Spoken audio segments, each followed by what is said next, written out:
Hello and welcome to the 11th 2020 NHL Draft recap here at Scouching. Today we're going to be looking at the crop that the Detroit Red Wings ended up with at the 2020 draft, and leading the way at 4th overall with all the rumors swirling around about who would be going to the Red Wings at 4. They went with, to me, one of the best players on the board left at Lucas Raymond. I have been a huge fan of Lucas Raymond every single time I've seen him play. He's such an admirable player that brings so many good qualities to the game. He anticipates the play away from the puck probably better than anyone in this year's draft. He's an extremely hard worker with some great offensive tools that are only starting to be unlocked. I'm really excited to see what he can do with the Detroit Red Wings. Part of me wishes they might have gone with a player that could play center at this spot, but frankly I look at Lucas Raymond as a player where it might be worth trying him at the center position down the road with just how smart of a player he is. But for a player like Raymond, on any line on the Detroit Red Wings down the line, he's going to be a player that makes everyone else on his line play more effectively. He's a great player away from the puck, and he's very, very solid with it as well.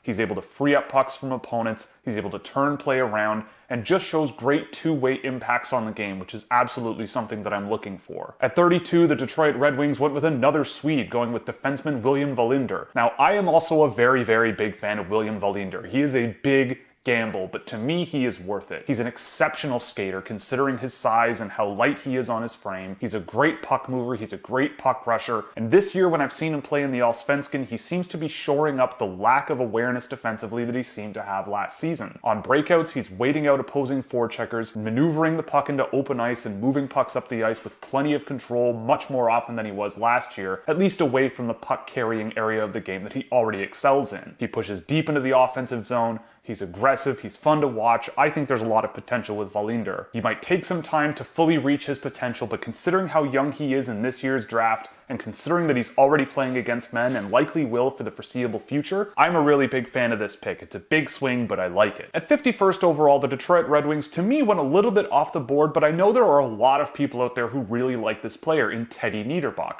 a teammate of Lucas Raymond with Frölunda's junior program. Now, one thing I will say about Teddy Niederbach is that he is an extremely intelligent central conduit for an offense. He's not the flashiest skater most of the time. I don't see a tremendous amount of skill out of him, but he knows how to manipulate opponents really, really effectively, find line mates around the ice, and just go out and execute simple plays at even strength. It didn't really translate to a ton of even strength production last year, and a lot of his points came from the power play, but this season he's hit the ground running. I still have questions about how his pace translates to the next step of the game once he gets up to the pro ranks in the SHL or the NHL, but I do think that his intelligence, especially with the puck on his own stick, could do him very well moving forward in his career. Shortly after, at 55th, they took Cross Hannes, and Cross Hannes to me is a guy who just shows a lot of skill. He's an offensively gifted player who's able to score goals in multiple creative ways with nice creative skill to open up the ice in the offensive zone. Outside of that, I didn't really see a ton in his game that really warranted a potential second-round pick, but it's always not a bad thing to start with a player at a high rate of skill and production potential and just build the rest of the game around that profile. I don't hate this pick at 55. I didn't have Cross Hannes ranked personally, but he was a player that I know has his fans. It's just going to be a matter of rounding everything out, working better as a functional unit, and putting in the defensive work that he might need moving forward. At 63rd overall, the Detroit Red Wings took Donovan Cebrango, and I've seen him play quite a bit for the Kitchener Rangers this year. I didn't have him ranked because I didn't really see him as too much of a needle mover. But one thing I do really like about him,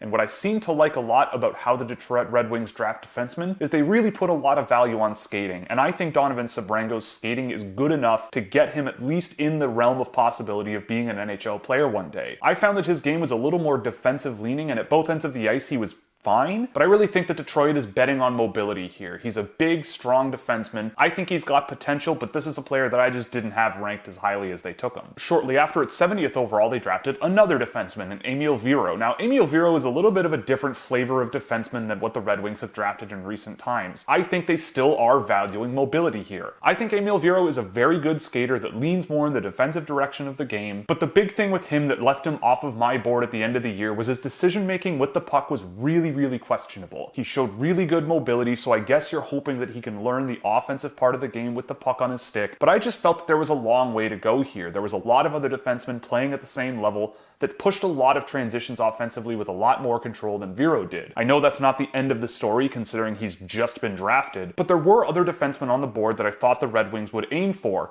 but I don't really see Vero as an awful pick in the third round. I just felt that it might not be as big of a swing as they could have taken. At 97th overall, the Detroit Red Wings took Sam Stange of the Sioux City Musketeers. And I've seen Sam Stange play a little bit this year, and I don't really see a whole lot that really led me to believe that for a player undrafted last year, he was worth a swing here. He's got some good skill. He scored 26 goals in the USHL this season, and I guess we'll have to wait and see. This was the 97th overall pick, but I thought there were bigger swings you could have taken here for the Red Wings. We'll see what happens. He was a good high school player up until this season, and he was productive in the USHL. He's going to the University of Wisconsin, which will have some good talent for him to work with, but this might be a guy you just kind of wait and see what happens. At 107th overall, they took a player who some people had ranked in the first round a year ago around now in Jan Bednar, a goaltender from the Czech Republic. Now, Jan Bednar, anytime he got into men's competition and international competition this season, he just didn't really have a great night. He was not a player that was saving a ton of pucks. I looked at his deeper analytics at Instat, and he was underperforming what was expected of him even at the second division level in the Czech Republic. He's a big goaltender that has a good pedigree in the past,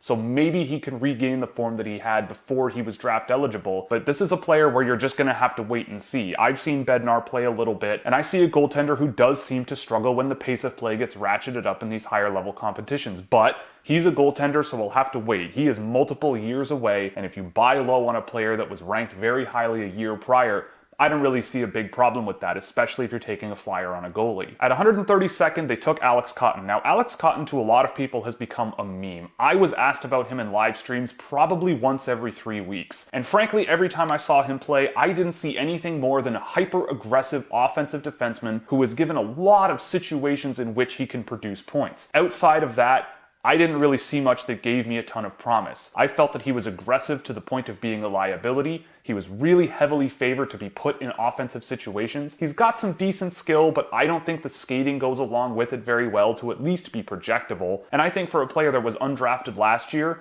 he's an okay pick, I suppose, at some point in this draft, but he would not have been a player that I was looking at, especially at 132nd overall. I just have too many question marks about his entire game outside of deep in the offensive zone, which is not usually where you want your defensemen playing a lot of their hockey. At 156, the Detroit Red Wings took Kyle Coyne. And now Kyle Coyne was a player who actually caught my attention a couple of times this year tracking Colby Ambrosio. I think there's some interesting skill with a Coyne. He's very young, and I think he's got a long development curve ahead of him, but there's some interesting fundamental talents out of a Coyne, and he's another one of these guys where I would be watching another player primarily, and I'd see someone else do something impressive, especially for a defenseman, and I go, who's that guy? And a lot of the time, that player was Kyle Coyne. So I always find that as a good sign for especially a player that is a late round flyer. We'll see what happens with this player. I've seen some impressive stuff out of him once in a while, and he's going back to the USHL for another season where he'll be able to play big minutes before going off to college. I don't really see a big problem with this pick based on what I've seen of Kyle Coyne, so I'm looking forward to seeing what he can put together. At 187th, the Detroit Red Wings took what was apparently the best player left on their board, who happened to be their director of amateur scouting's son. Keenan Draper, the son of Chris Draper, was drafted 187th overall. Now, I've seen one game of St. Andrews College hockey this year, and I've gone back and watched some tape of Keenan Draper that I've been able to find since the draft. I don't really know how players like Pavel Chutniev or Ethan Cardwell, some of whom have international experience producing at that level and producing at the OHL level in Cardwell's case, go undrafted, and a player like Keenan Draper was the best player left for the Detroit Red Wings. Usually a Canadian high school player doesn't have that much of a trajectory ahead of them if they're only at a point per game. I mean, maybe I'm wrong. I'd be more than happy to be wrong, but I felt that there were tons and tons of players that slipped all the way to this area of the draft that would have been better swings to take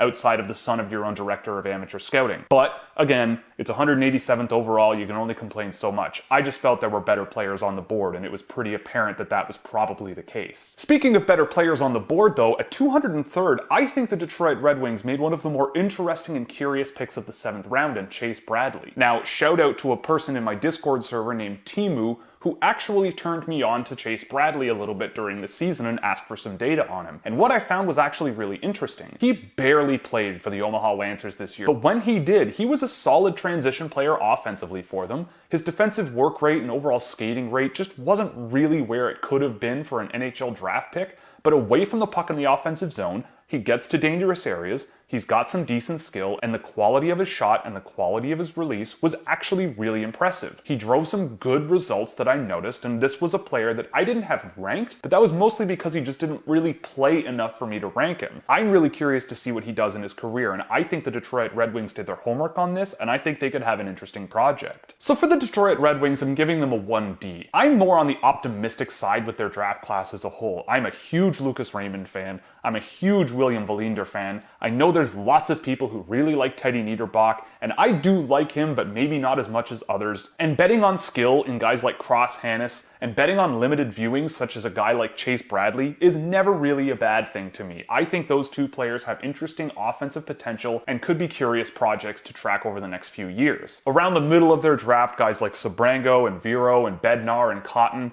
might not have been the guys that I target in those ranges, especially when you look at some of the names that were slipping, but I think overall the Detroit Red Wings did really, really well, and it headlined with a player that I think could be a franchise cornerstone for the next decade. So that's all for the Detroit Red Wings recap. I hope you enjoyed. If you did, you can click all the buttons you see below me so you never miss another one. If you really liked it, you could subscribe on Patreon or here on YouTube by clicking join below, where you'll get access to a Discord server, early access to videos, merchandise discounts, data sheets for drafted and undrafted prospects, as well as plenty of other goodies. Or you can pick up some merchandise at the Scouchwear shop, where 50% of all profits go to the Women's Sports Foundation. So that's all, and we'll see you in the next one, where we look at the Philadelphia Flyers.